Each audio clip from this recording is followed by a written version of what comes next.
Here's something I think a lot of you will find kind of surprising. By one count, every month, nearly 1 out of every 7 of people indulges in some form of internet porn. It's actually a national hobby by those numbers. And with numbers like that in mind, some people who are committed to fighting porn are taking a controversial step by confronting it directly in church. Here's Carol Lynn. So the problem with porn and any other sin, it's stopping us from doing what God wants us to do. It's Porn Sunday at Willow Creek Christian Church in Chicago. Finally, Craig Gross and Mike Foster are bringing their message directly into the house of God. How many of you in here are struggling with pornography? They've worked for this moment for 3 years, trying to organize an anti-pornography movement across the country, targeting ordinary churchgoers these pastors fear could succumb to a sinful obsession. Sex is not a spectator sport. You know, sex, when God created sex, the plan was not to broadcast this out to millions of people for their enjoyment. People have bought the lie that, you know what, this is what I need to be into. Joel Harris calls himself a victim of that obsession. He first got hooked on porn when he was 13 years old. But Joel also wanted to be a pastor. I won't deny my desire for God in that time. It wasn't that that desire was gone, but I won't deny either my desire of lust. And it was kind of having these two things just battling it out inside of me. A double life. Yeah, I didn't know where to turn. Joel's church offered little comfort.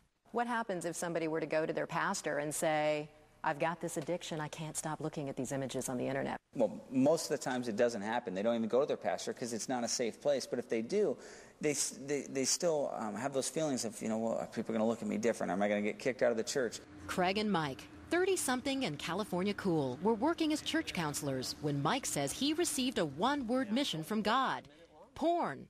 You could be a sports counselor. Why do you think God told you to talk about porn? We're young guys. We know what's going on out there.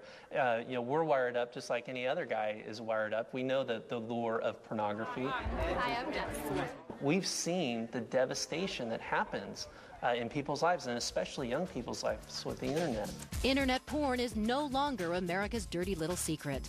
Nielsen Rating Service says nearly 40 million of us look at it every month. It's anonymous, available, and accessible to just about anyone. Millions and millions of people are using internet pornography in a compulsive or abusive format. Dr. David Greenfield is a clinical psychologist who has studied internet addictions for 8 years. He says virtual porn is designed to seduce its viewers, mostly men, to log on again and again. It's kind of like a slot machine. You never know what you're going to get each time you pull that handle, and it changes each time, but you're going to get some payoff. What's wrong with people just looking at pictures? A lot of times it progresses, and it leads to other things, whether that be an extramarital affair, whether that be headed to strip clubs, or just this kind of world of fantasy. And an internet woman never says no. Craig and Mike have come up with a blunt way to deal with the problem. Their website address is XXXchurch.com. The name designed to snare porn addicts surfing the net and show them how they can break their obsession. They tried billboards to advertise, but those got ripped down by nervous communities. So they created the Pornmobile, a rolling advertisement that's hard to ignore. The best is when we pull up next to a guy and he shakes his Bible at us. Their booth at a pornography convention shattered conventional wisdom, but targeted both the messengers and the message. Are you the Christian guys? Why do you have to be so in people's faces? We have to be. We're as loud as outrageous as they are. I mean, they're using technology, we're using technology. We're willing to do just about anything to get this message out there to people. The message got to Joel Harris. It led him to admit his addiction in front of his chapel of 800 congregants. It's something that thoroughly consumed me. He believes exposing his obsession got him the support he needed. Now he uses software from XXXchurch.com that alerts 2 friends to any websites he visits to keep him clean and accountable. And he preaches what he practices to other young people: stay away from porn.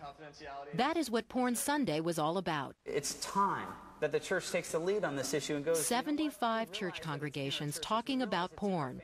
An unconventional success for 2 very unconventional pastors. Jesus was a controversial figure. I mean, he stirred it up with the people. He stirred it up with the society.